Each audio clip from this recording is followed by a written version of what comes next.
din ang presyo ng kuryente sa Pilipinas. At sa tingin ko, ito po ay mangyayari sa paraan na gawin natin business friendly ang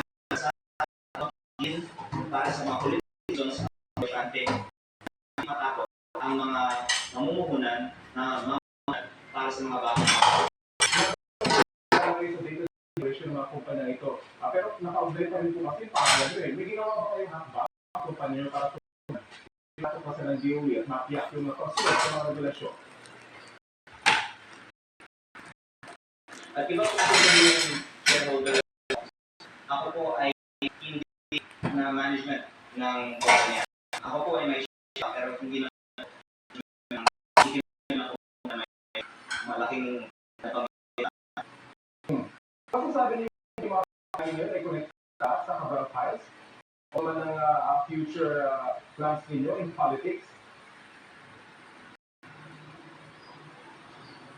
Kaya po ng araw kay Jose Castro dahil siya po ay may siguro na ngayon 15 vlog episodes tungkol sa akin tungkol sa kung ano-anong mga issue.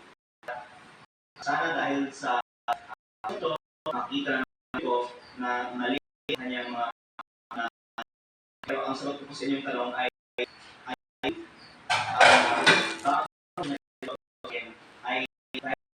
po ng